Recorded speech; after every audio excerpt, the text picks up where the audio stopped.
Bonsoir à tous, bonsoir à toutes, bienvenue sur le plateau de NCI Sport. Très heureuse d'être avec vous.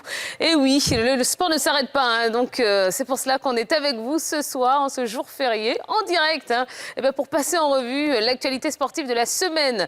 Et une semaine bien évidemment marquée par la Basketball Africa League qu'on a pu suivre en direct et en intégralité sur NCI. On reviendra bien évidemment sur la finale qui a eu lieu ce samedi. Et puis on fera le point des autres disciplines sportives. Eh bien, je vous propose tout de suite de découvrir le sommaire complet de ce numéro de NCI Sport. Ce lundi, dans NCI Sport, Al Ahly remporte la saison 3 de la Basketball Africa League aux dépens de l'AS Douanes. Retour sur les temps forts de la finale. Ligue 2, l'Africa Sport se met en difficulté. Mouna FC aux portes du paradis. Tout sur la bataille pour la montée en Ligue 1. Racisme dans les stades de foot, le témoignage accablant de Marc Zoro.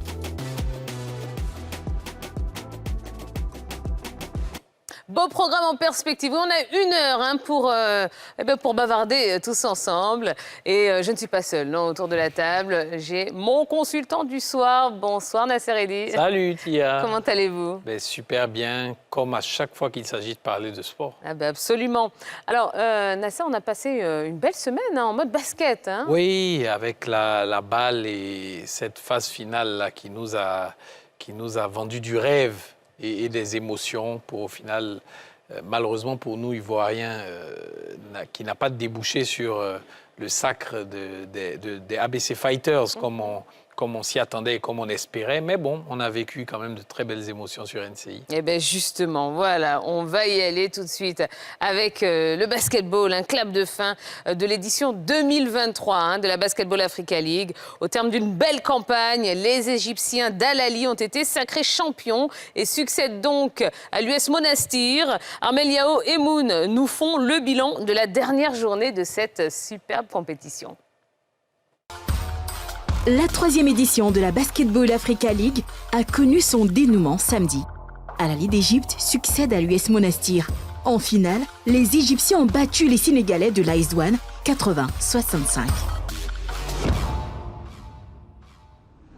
Après une première période engagée, les hommes de Augustin Bosch accélèrent la cadence au 3e quart-temps et terminent avec une avance de 17 points au score. Un retard que les hommes de Mamadou Gueye ne pourront rattraper. L'AS Douanes s'inclinera 80-65 au buzzer final. Avec cette victoire, Al Ahly devient le second club égyptien à remporter la balle après le Zamalek en 2021.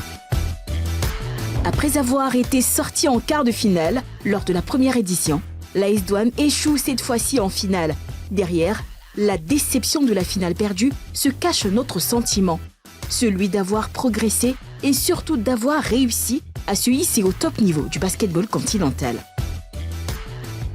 Au terme des 38 rencontres disputées à Dakar, au Caire et à Kigali, des athlètes et techniciens ont tiré leur épingle du jeu. Le basketteur de Al Ahly, Anoua Omot, a été désigné meilleur joueur de la BAL édition 2023. William Perry du CFV Beira, qui a réussi le plus de tirs à 3 points dans un match, a reçu le prix Manutable Sportsmanship. Aliou Diarra, la pépite malienne, a décroché le trophée Dikembe Mutombo du meilleur joueur défensif. Aliou Diarra a également inscrit son nom dans le livre des records de la Basketball Africa League en devenant le premier joueur à enregistrer 8 double-doubles consécutifs. Finaliste malheureux, le coach de l'AS Douanes Mamadou Gueye a été élu meilleur coach de la compétition. Phalondo Jones des City Oilers termine meilleur marqueur de cette 3e édition avec une moyenne de 21,6 points par match. Alors Nasser, Al Ahly, champion pour la première fois, faisait partie des favoris, tout comme le Petro Luanda. Alors, au vu de son parcours dans cette compétition, est-ce qu'on peut dire que c'était vraiment la meilleure équipe de cette édition de la BAL? C'est difficile de dire comme ça, tant il a régné une homogénéité au sein de cette play-off là, et on se dit même nos ABC Fighters, pour en revenir à eux, auraient pu prétendre à beaucoup mieux. On a eu des équipes qui se valaient. C'est aussi le corollaire et la conséquence de du règlement de cette balle qui autorise chaque équipe à recruter spécialement pour la compétition 2 joueurs africains et 2 joueurs même extra-africains spécialement pour venir disputer la balle. Donc ça a rapproché, on va dire, les forces entre les équipes. Après, évidemment, on a l'habitude de dire en sport qu'en général, c'est le meilleur qui gagne. Donc oui, Al Ahly a triomphé et n'a pas volé son titre. Et voilà, c'est mérité. Alors, en 3 éditions, eh bien, ce sont 3 équipes d'Afrique du Nord qui remportent la Basketball Africa League. Un petit commentaire. Comment est-ce qu'on peut expliquer ça? Oui, mais ce n'est pas étonnant du tout. Et c'est la photocopie de ce qui se passe en football, par exemple. Quand vous avez des clubs organisés, structurés, qui ont des moyens, bien évidemment, ça leur permet d'avoir les meilleurs joueurs sur place et de remporter les titres. Cette hégémonie de l'Afrique du Nord sur le sport en général, même en Afrique, continuera tant qu'en Afrique subsaharienne, à l'exception peut-être de l'Afrique du Sud, on n'injectera pas assez de moyens, on n'aura pas une politique de développement sportif adéquate pour faire émerger les clubs et les sélections nationales. Alors, vous avez évoqué le cas de l'ABC. Forcément, on va revenir à nos Fighters.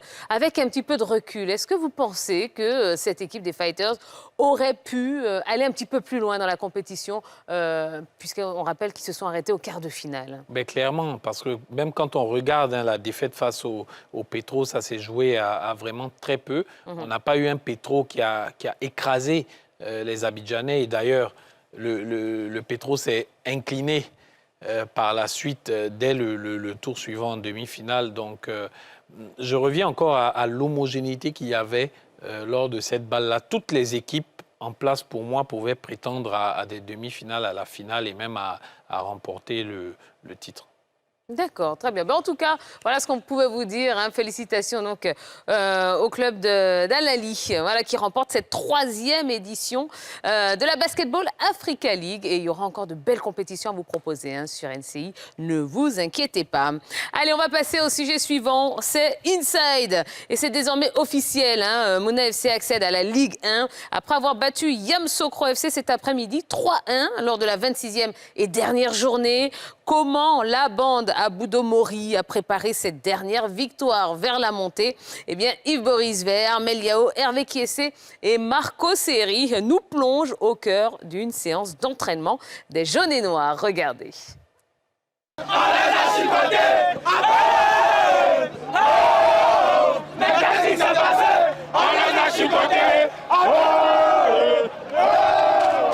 Sortie victorieuse du choc de sa poule face à Iska, 5-2 lors de la 25e journée, Mouna FC a pratiquement les pieds en Ligue 1 la saison prochaine. Comment cette équipe a-t-elle réussi à atteindre ses objectifs?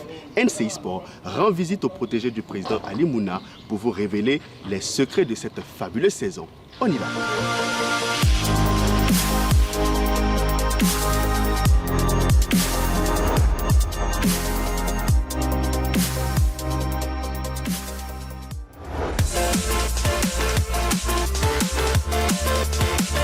Oh, il y a Dieu dedans, toujours.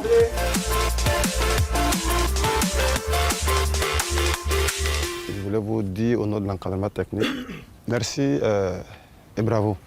Merci pour l'engagement, merci pour votre implication parce qu'on s'était dit en début de semaine, si on respectait le plan de jeu, c'était fort possible qu'on sortait de ce match avec une victoire.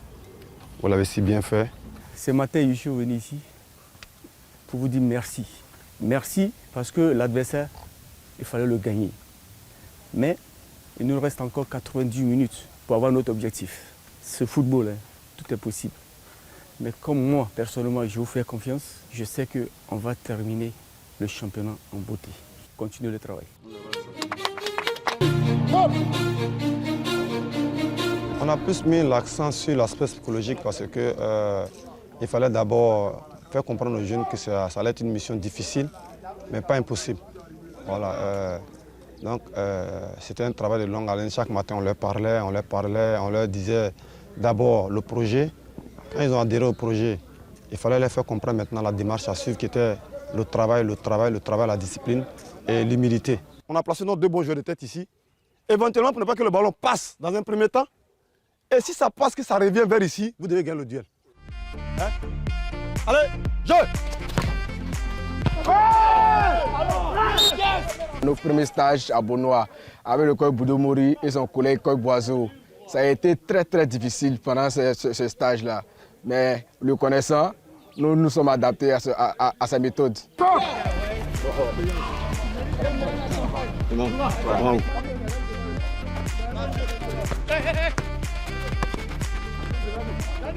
Moi, personnellement, le coach Boudou m'a apporté beaucoup. On va courir, faire des courses pendant 90 minutes. 3 secondes de marche est égal à une punition avec le coach Boudomori. Avec lui, pas de répit. C'est Ribi. Il se charge du second milieu offensif et l'autre milieu offensif. Il y a un déficit central qui doit pouvoir s'en mettre.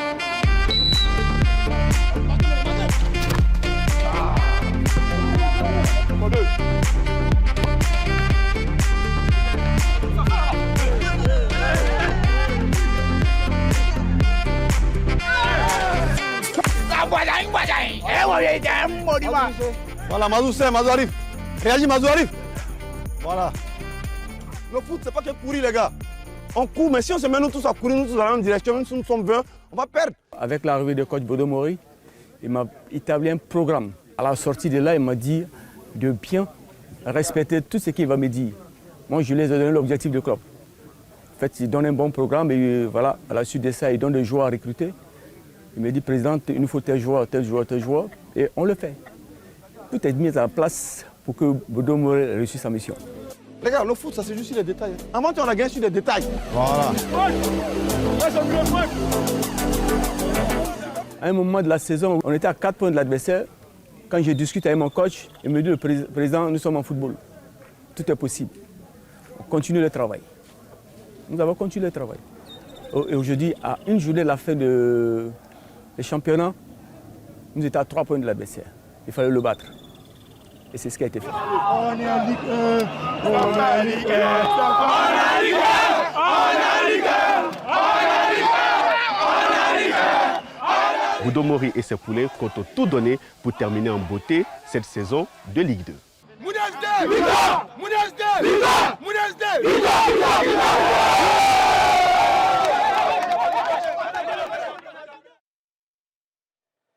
Quelles sont belles hein, ces images. Voilà, ça fait plaisir en tout cas de voir ces joueurs de Mouna FC hein, célébrer cette montée en Ligue 1 ivoirienne. Alors justement, Nasser Eddy, quand on regarde un petit peu le parcours effectué par ce club, cette formation de Mouna tout au long de cette saison, est-ce qu'on peut dire que c'est une montée qui est amplement méritée? Ben moi, je vais partir même au-delà de la simple saison. Ça fait quelque temps quand même que Mouna FC flirte avec la montée. On se souvient tous de ces playoffs-là, il y a 2 saisons, avec le Lys Sassandra et le CO Korogo, ce petit tournoi à 3 qui devait faire monter 2 équipes. Malheureusement, bon, on ne va pas revenir sur tout ce qui s'était passé, mais à cette époque-là, c'est Lys et le CO Korogo qui finalement étaient montés. Donc Mouna avait raté la montée de très peu. Et cette saison, le président a remobilisé les troupes. Il a fait venir Boudomori, qui est un élément très essentiel dans cette montée-là. On se rappelle que c'est lui qui avait fait monter l'USC Bassam il y a quelques saisons également. Il est venu, comme il l'a dit lui-même, il a établi son plan de travail. Les joueurs à recruter, méthodiquement, ils ont travaillé et ils y sont arrivés. Et il faut noter qu'ils se sont réveillés au meilleur moment parce qu'il y a à 4 ou 5 journées à 6 journées de la fin, ils ont fait un match nul face à l'US Fermier. Ça a rendu la mission problématique, mais depuis, ils ont aligné 5 victoires consécutives avec 16 buts marqués. Donc la ligne offensive menée par Mazou Kone, Souleymane Dembélé et Loa Pacom s'est réveillée au meilleur moment pour porter cette équipe-là vers la Ligue 1. Alors, vous pouvez dire que Mouna FC est un bon champion de cette poule B? Ben, quand on regarde déjà les chiffres, c'est le meilleur champion. Je pense que c'est la meilleure attaque. Il faut qu'on puisse avoir les chiffres exacts. Très solides. Ils ont un effectif que certains qualifient même d'effectif de Ligue 1. Parce qu'il y a des joueurs très expérimentés. Barry Oumar, on a parlé de Mazou Kone également, qui est passé du côté du Sporting Club de Gagnoa, du FC San Pedro et tout. Donc oui, c'est vraiment mérité compte tenu de tout ce que j'ai pu énumérer si tôt. Et ben voilà, en tout cas, félicitations à Mouna FC qui monte en Ligue 1 et on a hâte vraiment de les retrouver dans l'élite du football ivoirien. Allez, on va marquer la première pub de la soirée. Juste après, on aura un très beau doc au cœur de l'Africa. On aura également tous les résultats de Ligue 2. Un doc sur le racisme dans le football avec, vous savez, cette histoire qui a secoué la planète foot, le problème avec Vinicius et puis cette crise chez les arbitres. Donc vous avez vu un très très beau programme puisqu'on est ensemble jusqu'à 21h30. Allez, restez avec nous. On est de retour sur le plateau de NCI Sport. Merci d'être avec nous et continuez à partager l'information autour de vous. Invitez un maximum de personnes à nous suivre tous les lundis soirs de 20h30 à 21h30 pour faire le point justement de l'actualité sportive de la semaine. Et ce soir, on en parle avec notre consultant Nasser Eddy qui est là et qui a toujours des petites infos. Bien intéressante pour nous. Allez, comme je vous le disais il y a quelques instants, on a un doc à vous proposer, doc sur l'Africa, puisque battu 3-2 par Agir de Guy Berrois lors de la 25e journée de Ligue 2, l'Africa Sport s'est mise en difficulté quant à son ambition de revenir en Ligue 1 la saison prochaine. Comment les membres associés ont-ils vécu cette rencontre? Yves Borisvet, Armel Yao, Hervé Kessé et Moon nous font un compte-rendu. Regardez. En Ligue 2, depuis la saison 2020-2021, l'Africa Sport d'Abidjan est proche d'une remontée en Ligue 1. Deuxième de la poule A, à un point du leader après la 24e journée, les Verts et Rouges pourraient virer en tête en cas de victoire lors de la 25e journée.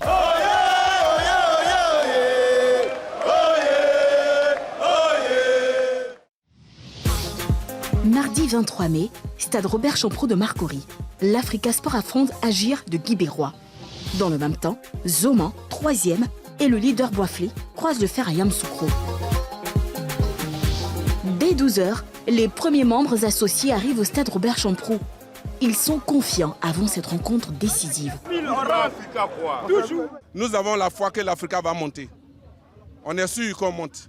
Le terrain sera plein comme un œuf. Pour l'heure, la victoire, c'est déjà dit, ce sera toujours 3-1.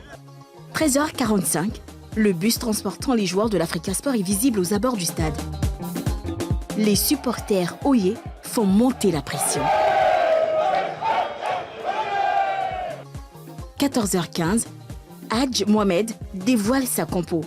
Clément Tizi en défense centrale, Fofana à droite, Alex à gauche. Aubin et Kevin en milieu défensif. Aubin, tu prendras le brassard de capitaine. Son adjoint, lui, met l'accent sur les coups de pied arrêtés. Sur la situation, Aubin, tu vas sur le gardien. Parce qu'on ne change pas. Clément te cale entre les deux lignes de 6 mètres le point de pénalty. Louis l'appelle sur le premier photo. C'est Louis qui déclenche. On est d'accord? C'est calé ça, Louis. Toi qui déclenche. Toi qui déclenche l'appel. Victoire, victoire, victoire! Pendant ce temps, en tribune, les membres associés donnent de la voix.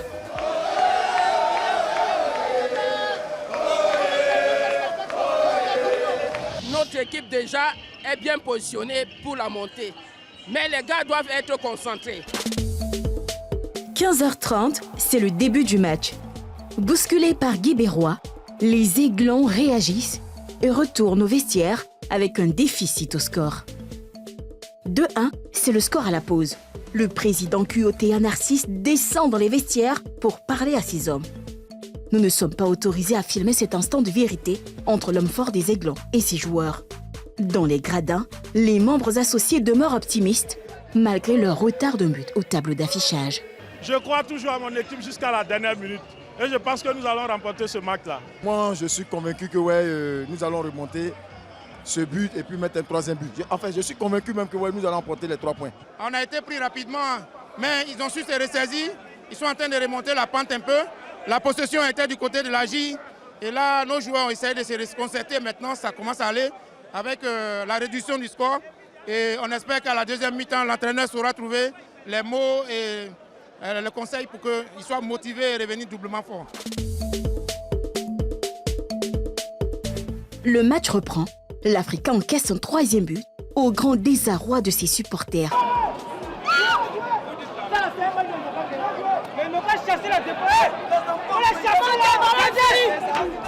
En fin de match, Ibrahim Koulibaly réduit la marque.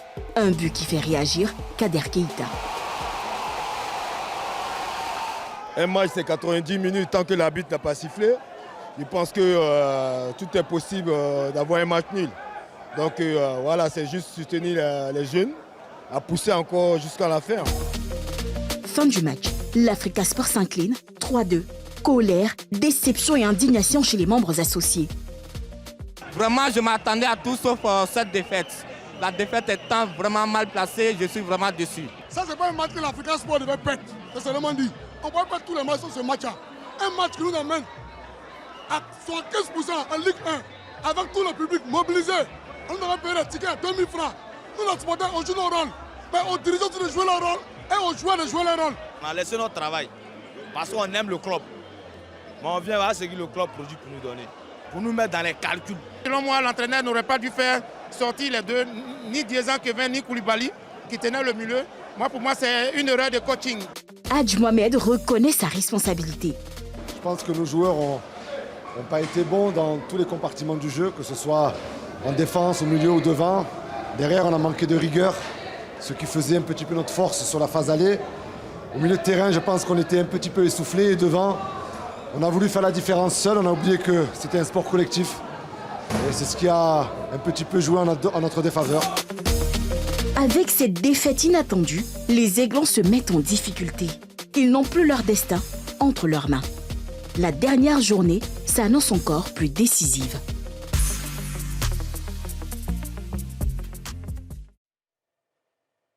Alors c'est vrai que une bonne partie de la population pensait que ça ne serait qu'une simple formalité finalement. On a vu que non. Alors Nasser, est-ce que vous êtes surpris par cette défaite de l'Africa dans une rencontre aussi décisive ? Déjà, il faut saluer l'esprit du jeu de l'équipe d'Agir, de Guy Bérois, qui n'a plus rien à jouer dans ce championnat-là, mais qui a joué le coup à fond, qui a respecté les règles de fair play du football. Voilà, il faut jouer, même quand on n'a plus rien à jouer à la dernière journée, il ne faut pas fausser les calculs. Il faut féliciter cette équipe-là. Et franchement, moi, j'ai été quand même déçu par cette équipe de l'Africa. Là, ils sont passés complètement à côté de ce match et c'est symbolisé par les cadres de cette équipe-là. Kanouté Clément, défense, qui a été totalement transparent. Il a d'ailleurs été remplacé par Hadj Mohamed avant même la mi-temps. Abrogwa, lui, qui d'ordinaire porte cette équipe-là offensivement, qui nous rate une occasion immanquable seul face au but ouvert en seconde période. Et puis Koulibaly aussi dit la panthère rose qui également a été en dedans dans ce match-là. Donc oui, franchement, c'est au plus mauvais moment que l'Africa nous produit cette prestation-là. Et c'est dommage pour tous ces supporters, franchement, qui ne cessent d'être derrière leur équipe, qui se mobilisent. J'imagine certains autres clubs dans la situation de l'Africa aujourd'hui joueraient devant des gradins presque vides, mais là, c'est vraiment dommage pour ces personnes-là. Bon, avec un peu de recul, est-ce qu'on peut trouver une explication justement à ce qui s'est passé, à cette défaite quand même ? Peut-être qu'ils ont été tétanisés par l'enjeu et que l'enjeu a pris le pas sur le jeu du côté de l'Africa. Ils sont très mal rentrés dans ce match-là en encaissant très rapidement le premier but. C'est comme s'ils avaient les jambes totalement coupées. Peut-être que la pression également populaire derrière l'équipe et toutes les attentes ont cristallisé les esprits et tout simplement, après, c'était difficile de pouvoir se remettre dans le match après avoir encaissé aussitôt et après avoir vu l'herbe se couper sous leurs pieds. Et puis bon, tout le reste s'est déroulé comme ça s'en est suivi. Alors, on a entendu dans la vidéo le Magnifique dire pour lui c'est une erreur de coaching. Certains ont même évoqué le limogeage du coach Hadj Mohamed. Si l'Africa ne monte pas en Ligue 1, est-ce que vous pensez que les dirigeants doivent maintenir le coach à son poste ? Je pense que c'est un problème quand même que l'on a souvent dans le football ivoirien de tout remettre en cause.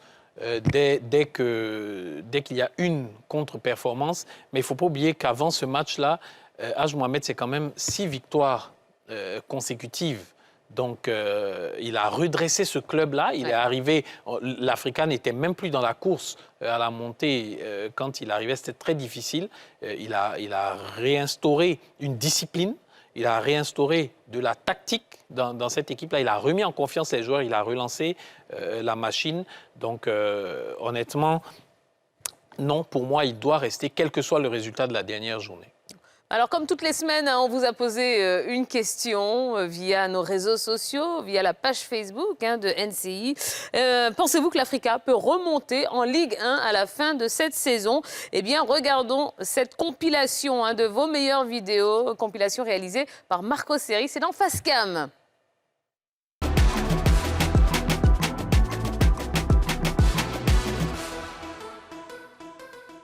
Moi, mon avis, c'est de voir l'Africa Sport monter en première division. Monter en première division, cela va nous faire plaisir parce qu'on va se rappeler encore de ces derbys sec africains, vraiment qui nous ont fait rêver.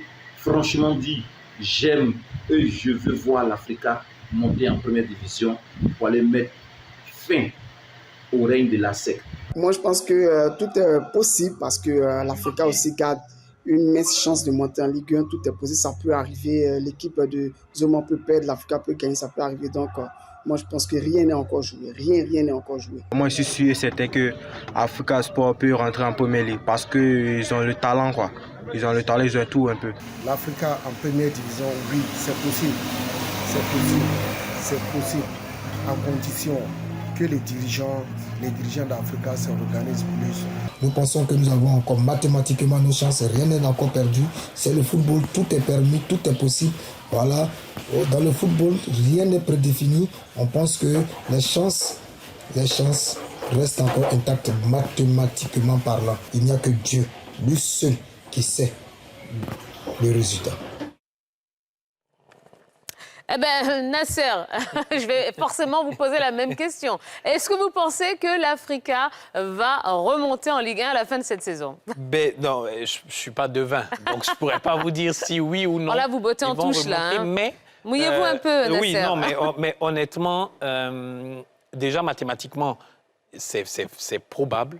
Il y a des chances que l'Africa remonte. Il suffit que Zoma ne gagne pas et que l'Africa gagne. Donc, c'est vraiment faisable. Après, c'est vrai quelque chose a été cassé avec cette défaite face à l'Agir. J'ai hâte de revoir comment l'Africa va rebondir face à une équipe de la JCAT qui, il faut le préciser, jouera son maintien au stade Robert Champroux, alors que Zoma va affronter une équipe du WAC qui est maintenu et qui n'a véritablement plus rien à jouer, si ce n'est son honneur dans ce championnat-là. Donc, tous les voyants sont au rouge pour l'Africa, mais attention, en football, à chaque fois que tous les voyants sont au rouge pour une équipe, ça peut réserver une surprise et c'est ça qui fait le charme de ce sport-là.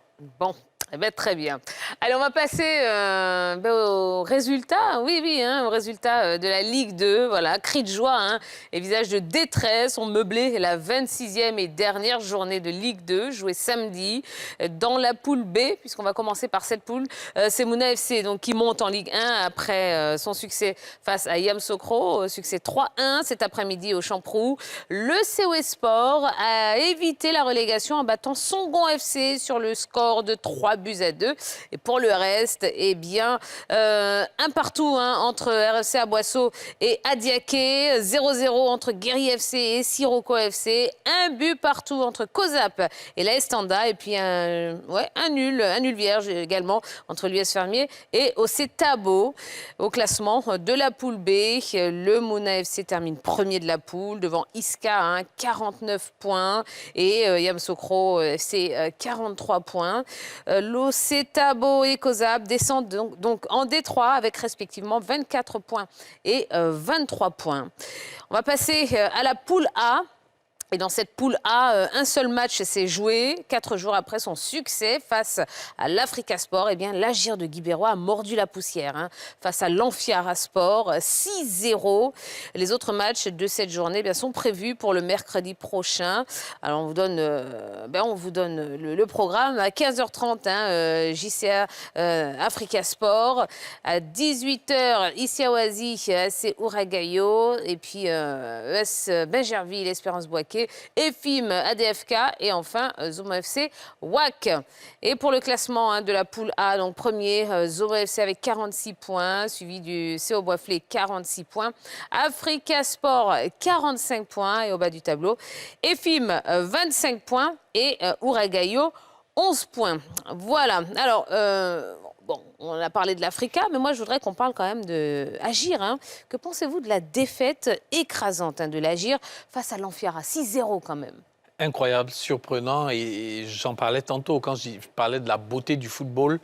Après son gros match face à l'Africa, qui aurait pensé que 3 jours plus tard, à domicile, donc à Gagnoa, l'Agir perdrait sur ses bases 6-0 en plus face à l'Amfiara. C'est incroyable, c'est à croire qu'ils ont joué toute leur saison face à l'Africa. Mais bon, c'est la beauté. Au grand désarroi des supporters. Oui, et puis bon, c'était ces deux équipes qui n'avaient plus rien à jouer, que ce soit Agir ou le l'Amfiara dans ce championnat-là. Donc bon, voilà. Ouais, elles sont dures ces images quand même de Sébastien Haller. Très dur, franchement. J'ai suivi tout le multiplex là, samedi après-midi. J'ai eu vraiment mal. Mais qu'est-ce qu'il est passé par toutes les émotions durant toute cette saison? On parle de quelqu'un qui a eu un cancer détecté il n'y a même pas un an encore, qui est revenu à la compétition. Donc, il est passé de la tristesse à la joie et là encore à la tristesse. C'est fou, cet ascenseur émotionnel qu'a traversé Sébastien Haller. Eh ben, on lui envoie toutes nos pensées positives à Sébastien Haller. Le jaune que vous portez si bien. Voilà. Non, n'allez pas... Le jaune du Borussia Dortmund, le jaune et noir du Borussia. D'ailleurs, bon, enfin bref, le jaune de ma chemise, point final. Allez, on va marquer une nouvelle pause. Juste après, eh bien, il y aura un doc exceptionnel sur le racisme dans le foot, avec les propos de Zoromark, qui lui également en a subi les frais. Et puis, on terminera avec NCI Sport News. Donc, restez avec nous. On se retrouve dans quelques instants. Troisième et dernière partie de ce numéro de NCI Sport. Merci d'être aussi nombreux à nous suivre et à passer ces soirées sport en notre compagnie. Dernier sujet de la soirée et pas des moindres, eh bien, c'est ce doc exceptionnel sur le racisme. Puisque la semaine dernière a été marquée par l'affaire des insultes racistes contre l'attaquant du Real Madrid, Vinicius Junior.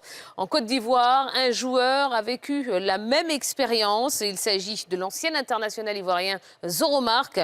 Pour NCI Sport, il a accepté de revenir sur ce qu'il a subi.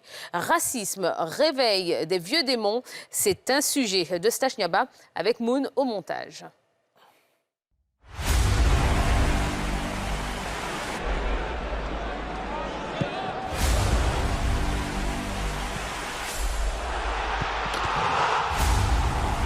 Dimanche 21 mai, 35e journée de la Liga, stade de Mestalla, Valence Real Madrid. Vinicius Junior est victime d'insultes racistes.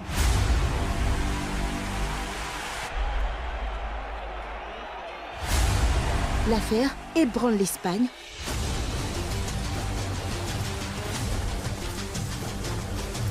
Les secousses atteignent le Brésil.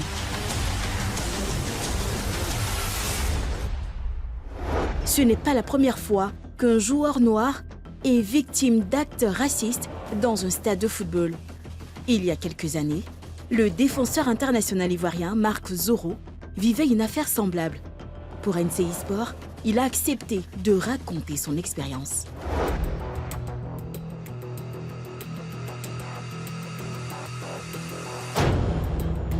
Ce qu'a vécu Vinicius Junior touche de près Marc Zoro. J'ai vécu l'histoire de Vinicius avec une petite colère quand même, parce que je me dis qu'il n'y a pas encore de changement au niveau footballistique en Europe. Il y a plus de 10 ans, alors qu'il évoluait en Italie, au club de Messine, l'ancien défenseur des éléphants a été victime d'actes racistes. Il s'en souvient encore. Je me souviens très bien de la date, c'est en 2005 je crois, je crois que c'était en hiver, donc je parlais d'une histoire de janvier-février. Que s'est-il passé concrètement ce jour-là? Flashback. Il y a eu quand même des supporters de l'Inter qui étaient chez nous à Messine à l'époque, qui étaient venus. Ils ont commencé à prononcer des cris de singe parce qu'on était en train de jouer quand même un super match. Donc, du coup, je me suis arrêté. J'ai tout de suite tiré l'attention de l'arbitre. Je parlais avec lui. Et il a dit que si ça continuait, il allait arrêter le match. Et c'est comme ça que les supporters continuaient. Et j'ai arrêté le match et lui, il m'a suivi.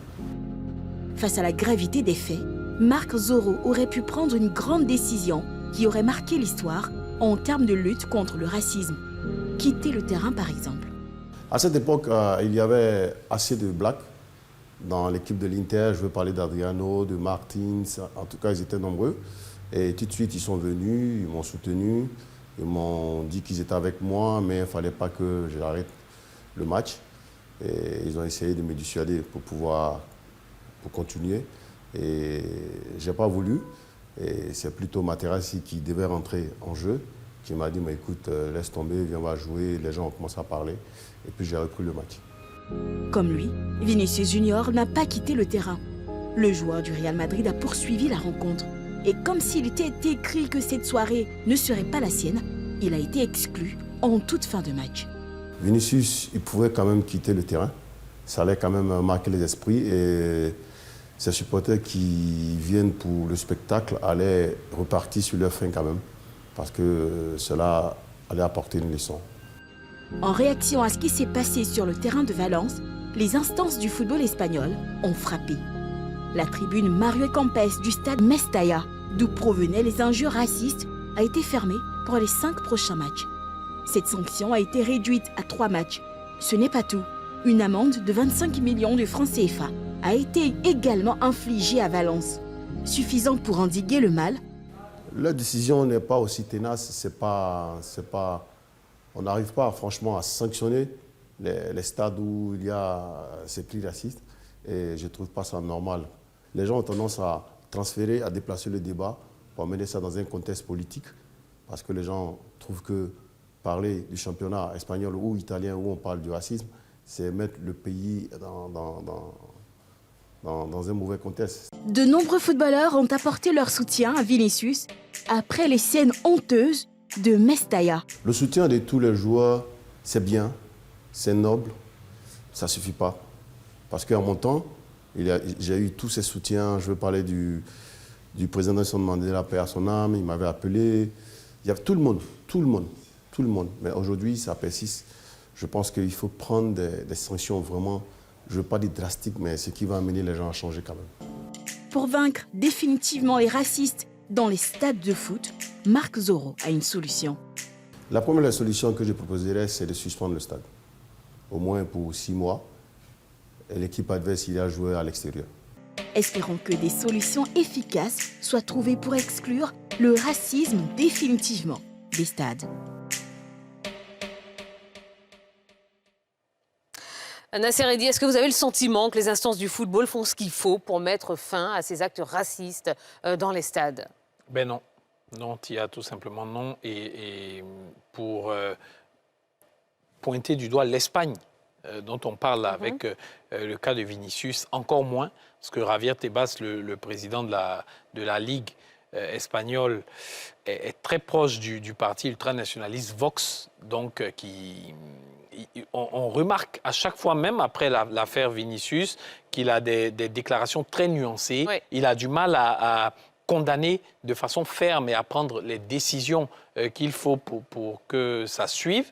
Et pourtant l'Espagne s'est dotée d'une loi antiracisme depuis 2007 quand même. Donc ça nous fait quoi 16 ans que l'Espagne a une loi antiraciste qui peine à être appliquée. Et aujourd'hui, on continue à avoir ce genre de scène totalement stupide. Passez-moi l'expression, et c'est peu de le dire, dans les stades, c'est inadmissible. Alors, à votre avis, est-ce qu'il existe des solutions fiables pour mettre fin quand même à ce fléau? Ben moi, je pense qu'il y en a 2 quand même. La première, c'est la répression. La répression passe par la punition. Il faut punir les auteurs de ces actes. Et contrairement à ce qu'a proposé Zoro, je ne suis pas trop d'accord parce que... Oui, il a proposé suspendre le stade 6 mois. Non, je ne suis pas tout à fait d'accord parce qu'on ne va pas faire subir à 40 000 ou 30 000 personnes la stupidité de 3, 4 ou 5 personnes dans le stade. Non. Aujourd'hui, surtout en Europe, on a des stades ultra modernes avec des caméras capables d'identifier le visage de chacun, même des spectateurs, s'il le faut. Donc, c'est entre guillemets un jeu d'enfant d'identifier les auteurs de ces actes-là et de les condamner de façon personnelle. Et ça a déjà été le cas d'ailleurs. Et le deuxième remède à ce mal-là, c'est encore et toujours l'éducation. Voilà, l'éducation, la sensibilisation. Il faut arriver à faire comprendre aux gens que la différence de peau, la différence de race et la différence même de religion, parce que le racisme au sens large, ça va même dans des discriminations religieuses. Et Mido, l'ancien international égyptien, en avait fait les frais en Angleterre à une certaine époque aussi. Il avait subi des cris islamophobes. Le racisme, ça va au-delà de même la race, mais il faut faire comprendre aux gens que la différence de peau ne saurait être une différence de personne. Nous sommes tous des humains constitués pareillement. Voilà. Et l'erreur que certains font, c'est de penser que le racisme, c'est souvent la trajectoire blanc-noir, mais non, c'est pas vrai. Il y a même la trajectoire blanc-blanc. Il y a eu des cas d'insultes de joueurs roumains qui avaient subi des insultes en Italie ou en Espagne, je ne me rappelle plus trop. Et même ici, la saison passée, on avait les frères Canafer qui évoluaient à l'US Bafing en Ligue 1 et au CO Korogo. Moi, je me souviens, j'étais au stade Champoux et à chaque fois, j'entendais « mais faites sortir le blanc, faites rentrer le blanc là ».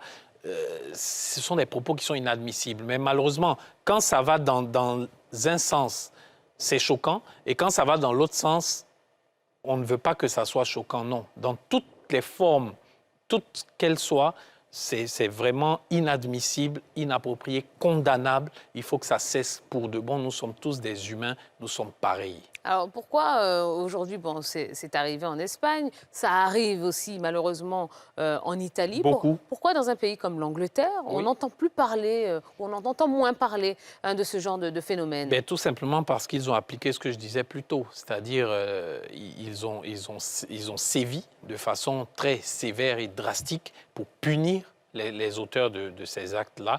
Et il y a eu aussi beaucoup de sensibilisation derrière. Vous savez, en Angleterre, beaucoup de choses ont changé. Même le hooliganisme a été pratiquement aboli là, en Angleterre. C'est vous dire qu'il y a un travail qui est derrière. Quand il y a la volonté, on y arrive. Quand on reste, on souffle, on est pompier pyromane, pour reprendre l'expression, comme c'est le cas peut-être en Espagne avec Javier Tebas, on a du mal à éradiquer le mal. Ouais. Bon, en tout cas, on espère que ça n'arrivera plus, malheureusement. Et on espère que toute cette affaire aura fait suffisamment de bruit pour faire réagir les instances du football. Voilà. Allez, avant de terminer l'émission, je vous propose de faire le point de l'actualité sportive d'ici et d'ailleurs avec Armel Yao et Moon. Regardez. Que s'est-il passé dans la planète sport cette semaine? Le point de ce numéro de NCI Sport News. Basketball, le All-Star Game 2023 prévu le 4 juin. La Fédération ivoirienne de basketball va célébrer dimanche prochain ses étoiles de la saison régulière. La crème de la balle au panier sera réunie à la faveur de la 3e édition du All-Star Game. Les meilleurs joueurs de la saison et les anciennes gloires seront honorés. Fitness, 1500 personnes mobilisées.